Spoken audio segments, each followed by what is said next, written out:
Cardiovascular and respiratory system on Friday. I'm hoping, fingers crossed, that we get through 2 more units. I'm not sure if we're going to be able to make it because all of those snow days and virtual days and then the cat dissections that all kind of pushed us back. And so we're not moving as fast as I would like.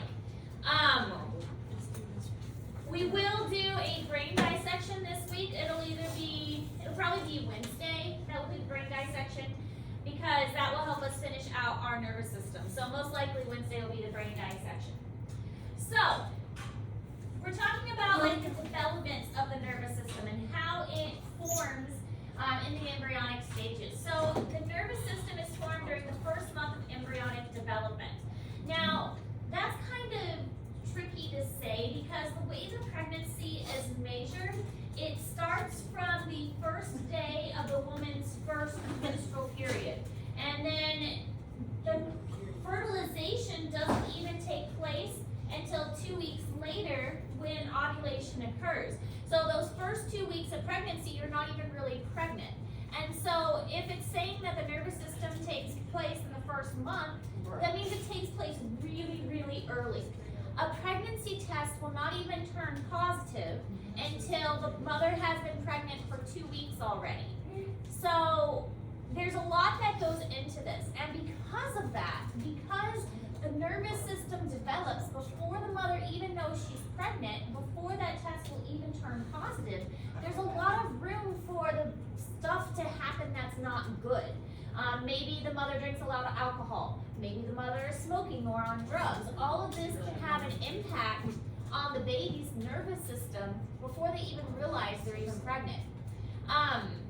Hypothalamus is one of the last areas of the brain to develop, and this is why premature babies have trouble regulating their body temperatures, because remember the hypothalamus is the one that determines like regulation of the body, regulation of temperature, regulation of air, and things like that.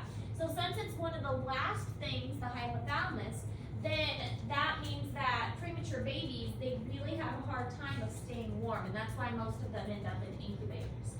So the nervous system is really important for babies to develop sufficiently, and it develops early on, but the hypothalamus develops later on, and that means that premature babies often have a lot of issues.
Okay, so other developmental aspects.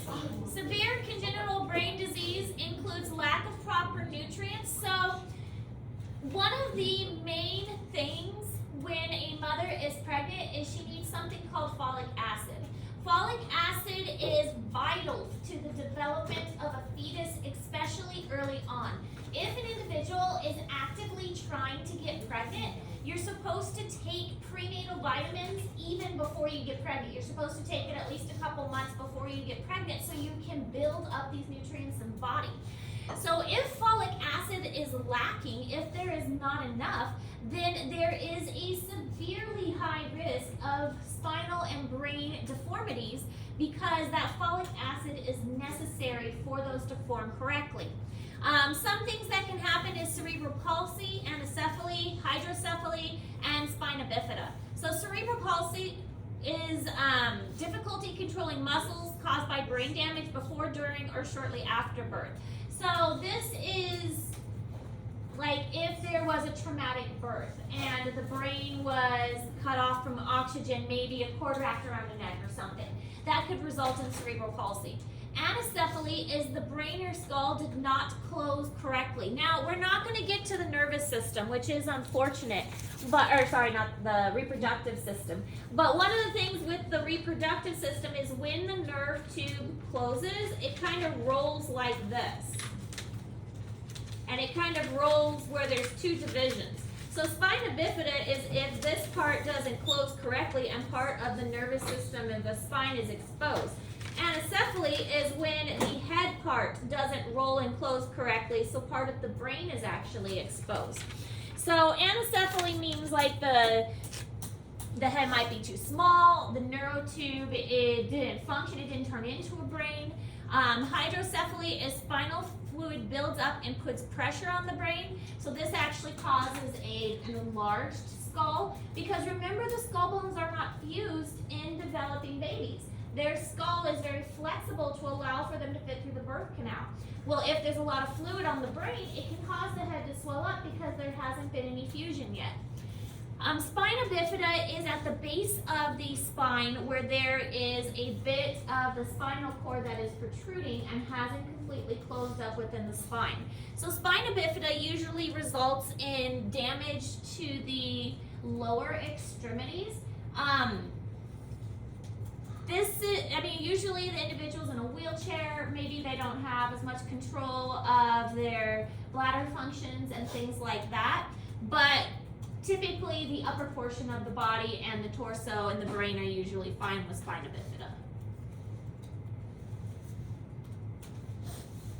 But again, many of these are the result of not having enough nutrients from the mother.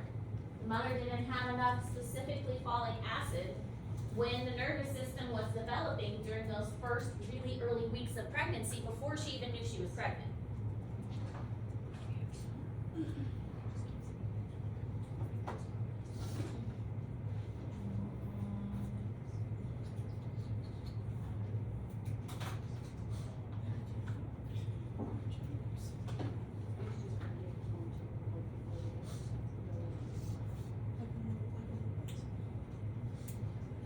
Meeting tomorrow. Don't forget, guys. She just said,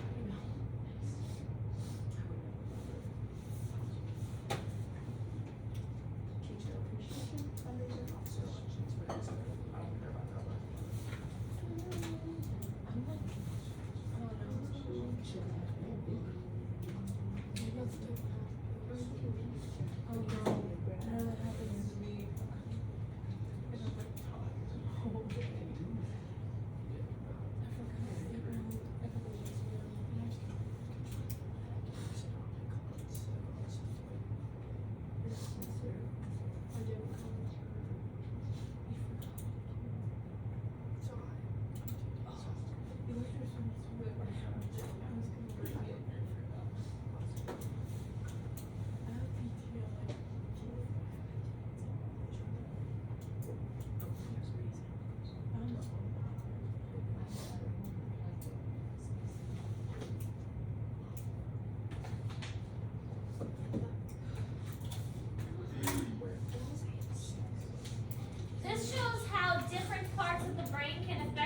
Parts of the body.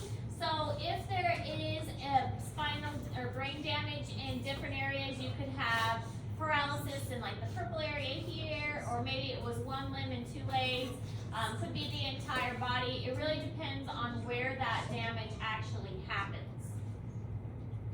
Now this is what a normal brain in an infant looks like, and this is anencephaly. Anencephaly is when the brain does not develop correctly, and so there is no skull to fill that area. So oftentimes a baby will look like this. Typically, these babies don't live very long. Fortunately, many of these complications can be caught on ultrasound, and so the baby can be delivered and rushed right in to receive medical care. But a lot of babies that do have anencephaly are not going to be able to survive long because they don't have enough brain to provide them with the function that they need. Now, there are some cases of anencephaly children that have lived, 3, 4, 5 years old, and some of them are still currently living. This is hydrocephaly, so the brain has expanded. Oftentimes you will see the soft spots bulging. Remember we talked about the fontanelles, which are the soft spots. And sometimes when the brain has a lot of fluid buildup, then you can see those spots bulging on the child. So it's not a good thing. You don't want brain water on the brain or spinal fluid on the brain. And a lot of times this can be remedied by placing a shunt that will remove the water from the brain and allow it to drain. So again, you can see the expanded head size because it is not fused yet. The skull is very movable at that point.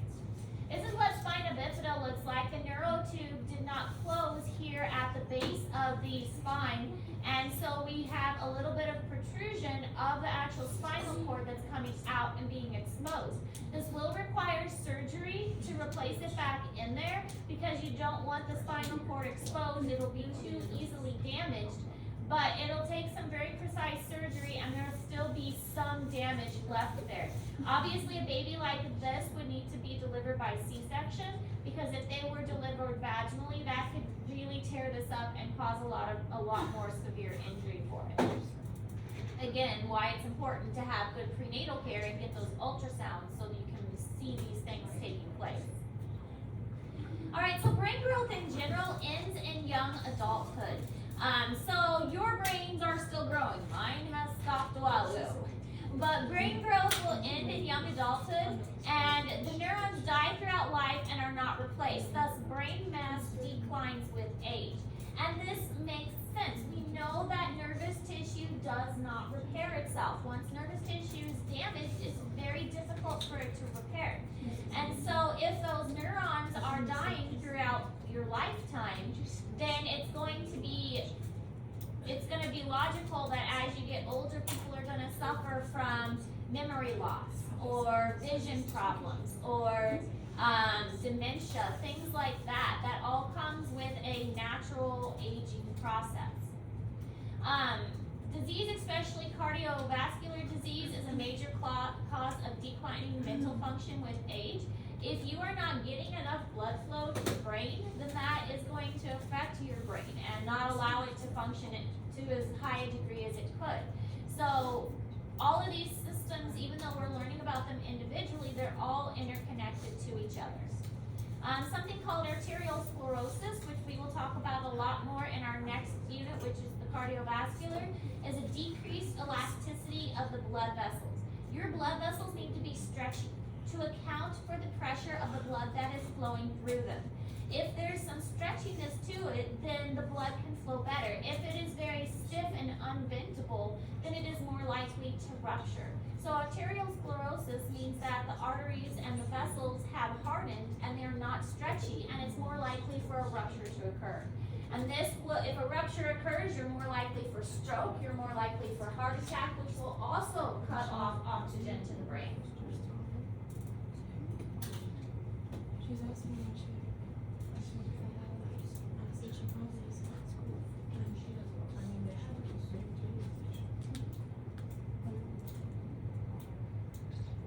I said she probably should.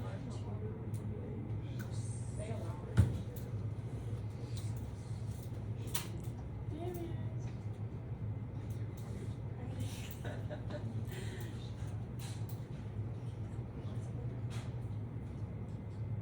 Cause I'm here to move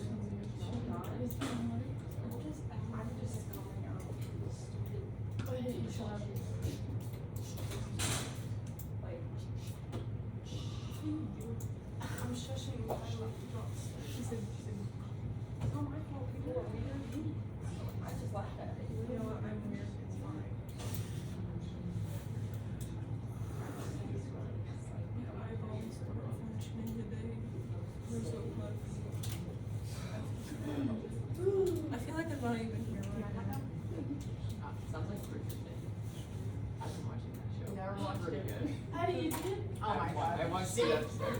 I told you to watch it. Okay, the second season I'm not like this.